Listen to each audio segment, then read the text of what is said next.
Hi guys! Welcome back to my channel. So for today's video,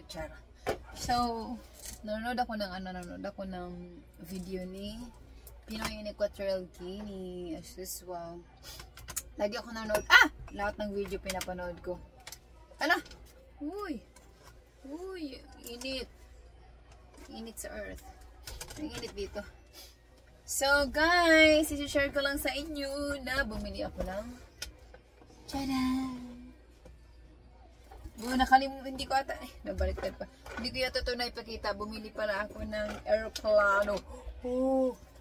Bumili ako ng aeroplano nung bumiyay ako from Leyte. Nung mag-isa lang ako nagto-travel. So, gusto ko magkaroon ng souvenir na nag-iisa lang akong mag-travel. So, bumili ako nito. Ang init, kailangan din buksan electric. So, binuksan ko electric pa. Sobrang init. So, marinig yun ng electric pan. So, bumili ako bumili ako nito ng Air Asia. So, ito yung sinakyan ko pabalik ng Maynila. Nang paupunta ako doon, hindi ako bumili.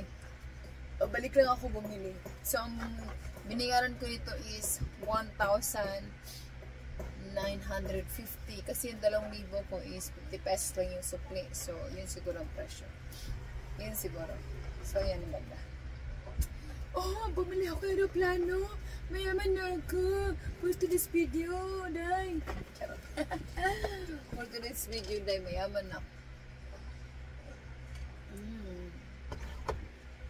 So, wala na akong video eh. Vlog din naman to, diba? So, for today's video, day, bumili ako ng aeroplano. Mayaman na ako, guys. So, yun lang. Binabalita ko lang sa inyo. Update ko pala kayo sa aking tindahan. Pagkat ako sa yung tindahan ko, dumadami yung laman ng aking tindahan. Gusto niyo na makita? Let's go. Tara, let's go. Ito po ang ating stock ng ating, ito na po ang, stock, ako yun, Ito yung stock ng ating, meron tayong apple cider.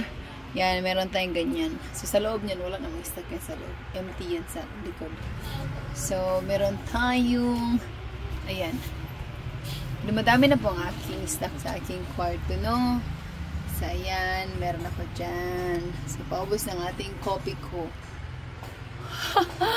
Mayaman na ako. So, dito sa kitna, walang laman yan. Ito lang yan. Kasi nilipat ko yung lagayan ko ng pinggan doon. Yung alikabok, besh. So, yun lang ating, for today's video. Bye! Thank you for watching!